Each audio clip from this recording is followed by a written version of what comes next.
Harvey here, the main voice of Bad Things in History. This is a passion project, and we hope you're into it. But we'd also like to grow, so if you know a history buff or maybe a favorite history teacher who might like it, please share our channel or a favorite video. Now on with the show. The United States, at the time this video was released, has had 44 presidents, and some of these dimwits were completely incompetent. There have been so many bad presidents that historians over the past 150 years have revised their lists numerous times. But a few names appear over and over again, and because of their abject failure to serve the country they were sworn to protect, we are able to give you the top 5 worst presidents in U.S. history. I was initially disappointed in the absence of modern presidents in this list, because I have some stinging comments. But the writers have their reasons. First of all, it is difficult to examine historical contributions for presidents that have held office within the past 30 years or so. Fair enough. Most importantly, the United States has experienced far more hardship in the past than in recent times. As you will see, one of the best ways to get on the list of worst presidents is to take office during a time of crisis, then make it much worse. They do, of course, reserve the right to include our current leaders in future episodes. Failure is always an option for politicians, after all. Maybe we can take some comfort in the nation having survived these losers. Millard Fillmore. This imbecile actually made the U.S. slavery problem worse. 5th worst president Millard Fillmore was born in 1800 into poverty, in the Finger Lakes area of New York. Despite not having much formal education, he graduated law school and found success as an attorney. In 1828, he was elected to the New York State Assembly, then the U.S. House of Representatives in 1832. Throughout his political career, Fillmore proclaimed slavery to be evil. He also said it was beyond the powers of the federal government. His reaction to slavery was essentially, sorry, nothing I can do about it. Millard Fillmore's attempt to climb the political ladder reached a new peak in 1848 when he was elected vice president. Zachary Taylor would win the presidential election that year. Taylor was a career military officer who had played a role in every major conflict since the War of 1812. He ran on a platform of being an independent, even though he identified as a member of the Whig Party. In keeping with his image, Zachary Taylor did not seek much advice when making political appointments. Taylor actually tried to avoid Washington as much as possible, but he eventually arrived at the White House and tried to solve problems faced by the United States. The most immediate issue concerned how to handle recent territories acquired during the Mexican-American War. It wasn't clear how to break them into states and how to select which would be slave states and which ones wouldn't. The conflict over these issues divided Congress. Congress continued to work on resolving their differences, but Zachary Taylor would never see the result. On July 4, 1850, he consumed copious amounts of iced milk and raw fruit. It is assumed it somehow contributed to his death. Nobody knows for sure what he caught on that day, though cholera has been suggested. Gastroenteritis has also been put forward as a cause. Whatever really happened, Taylor definitely died on the night of July 9th. Millard Fillmore was sworn into office shortly thereafter, and he wasted no time ensuring his legacy as a failure would be firmly established. Congress passed a series of bills that are known as the Compromise of 1850. This was intended to settle the question of slavery, but in actuality made it worse. And Fillmore not only signed it into law, but campaigned for it as well. The compromise established Texas as a slave state and California as a free state.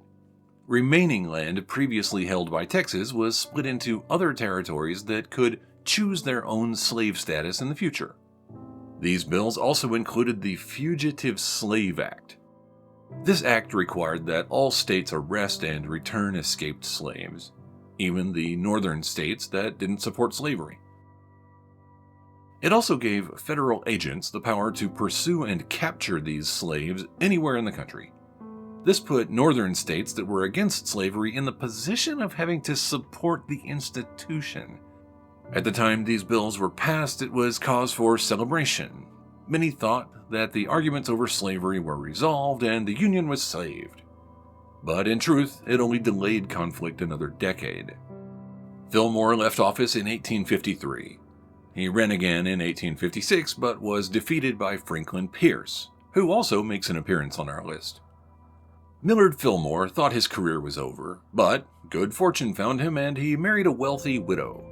He was healthy and wealthy until the day of his death in 1874. He was not remembered fondly by those who elected him to office. The problems caused by the Fugitive Slave Act contributed directly to the Civil War a decade later. It is possible that there is nothing Millard Fillmore could have done to prevent conflict. But to be remembered as a good president, he would have needed to actually try. Andrew Johnson. This waste of life was the worst possible successor to Abraham Lincoln. Coming in at number 4 on our list, Andrew Johnson was the 17th President of the United States. He previously held the position of Vice President and assumed office after Lincoln was assassinated. Johnson occupied the office of President from 1865 to 1869. Andrew Johnson wanted the Southern states to be brought back into the Union quickly and didn't want any protections for former slaves.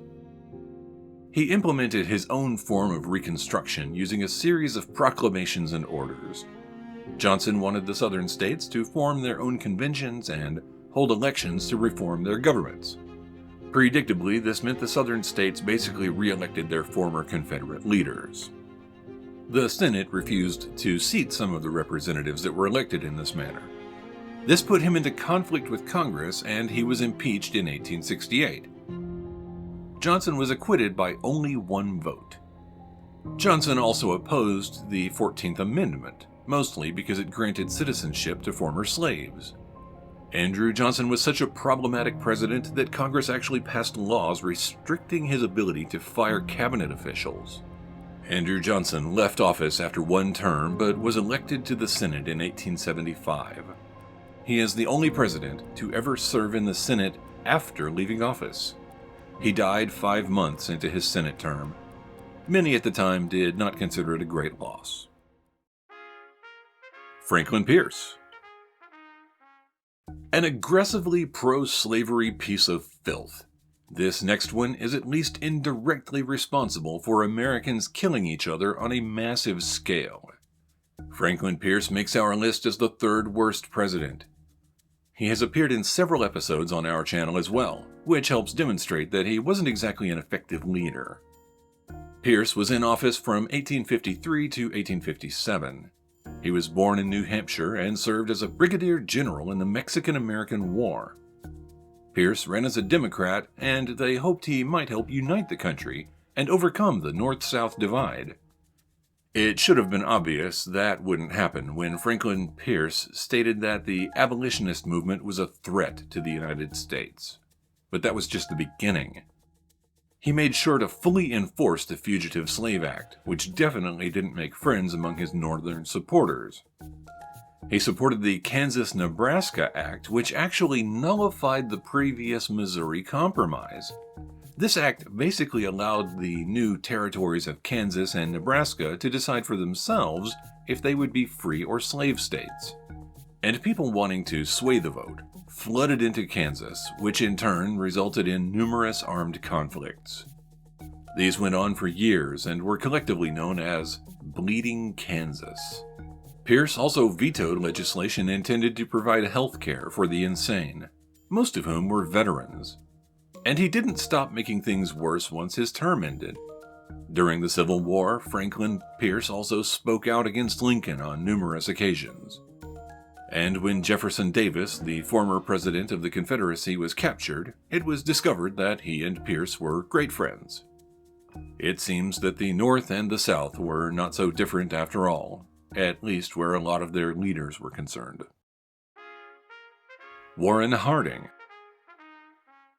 Although I can't make direct comments about modern presidents in this episode, this infuriating douche shows why you shouldn't have presidents giving influence to their buddies.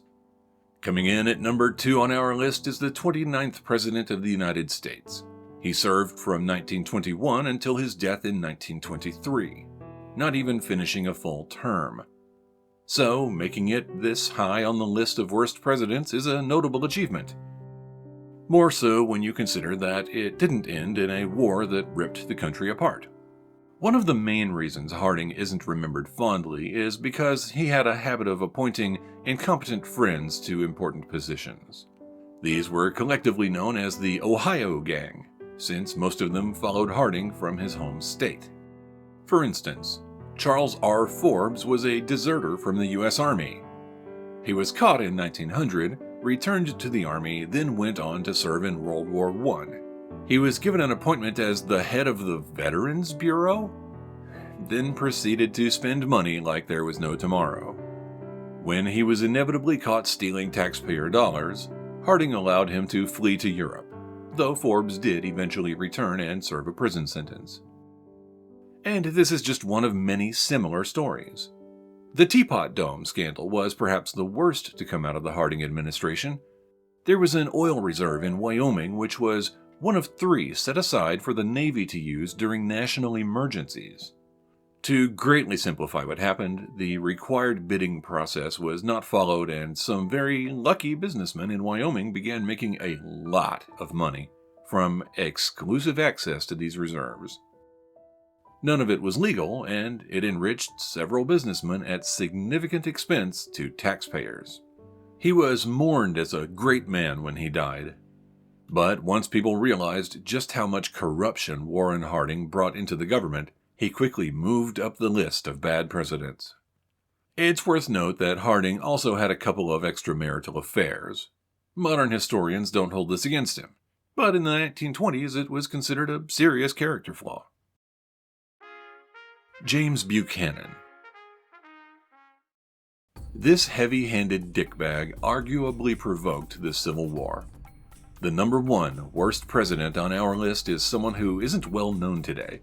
This isn't terribly surprising considering that they usually don't build statues and name buildings after powerful men who failed. James Buchanan was the 15th President of the United States, serving from 1857 to 1861.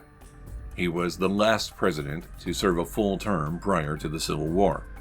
He was the first, and to this day, the only president from Pennsylvania. Clearly, he ruined it for everyone. Buchanan was also a member of the Democratic Party. During his inauguration speech, Buchanan attacked Republicans, saying they were dangerous and had unfairly attacked the South. He also claimed that any federal slave code should protect the rights of slaveholders in all of the states.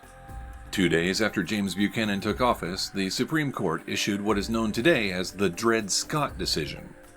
This decision asserted that Congress had no constitutional right to restrict slavery in the territories. It also meant previous laws, such as the Missouri Compromise, were not constitutional either. Buchanan hoped this would destroy the Republican Party, but it actually just made them more angry. Then a financial disaster known as the Panic of 1857 happened. Mostly focused in the North, 1,400 state banks and 5,000 businesses collapsed. Buchanan attributed the financial collapse to speculators, and he also advocated, in quotes, reform, not relief, which essentially meant the federal government had no duty to help alleviate economic woes for the citizens. The northern states affected by the collapse were not feeling great about this response. The issues with Kansas that started under the previous administration continued. Buchanan didn't care if Kansas was admitted as a slave or free state, he just wanted it to happen quickly since it would provide more support for the Democratic Party. To promote his own interests, James Buchanan recognized the pro-slave faction of Kansas as the legitimate government of the territory. In 1860, the House of Representatives created a committee to investigate Buchanan for impeachable offenses. They were unable to establish any, but the report did indicate bribery and corruption and stated Buchanan even tried to bribe members of Congress. In his final address to Congress, rather than help alleviate tensions, Buchanan stated that the southern states could not legally secede, but the federal government couldn't stop them. He then went on to explain that if the North didn't stop interfering with slavery, they should leave the Union. This was a notable achievement as he angered both the North and the South. When the Civil War broke out, for some time it was referred to as Buchanan's War. Many in both the North and South blamed him directly for driving the nation into armed conflict. So, what does it take to make the list of worst presidents? Of the 5 presidents in our list, 3 of them served prior to the Civil War, and 1 held office immediately after. Apparently, doing nothing while the country falls into disarray and financial ruin is one way to get onto the list. Public displays of corruption are another good way to earn a spot, too. Americans require that when the government steals from them, it isn't intentionally obvious. Additionally, the worst presidents often adopted positions that were in direct contradiction to the voters they were supposed to represent. Then, if asked to do something to help improve the situation, they would often choose to do nothing. Will any of our more recent presidents make it into the top 5? Only time will tell. Who do you think is the worst president? Let us know in the comments. And thank you for watching Bad Things in History.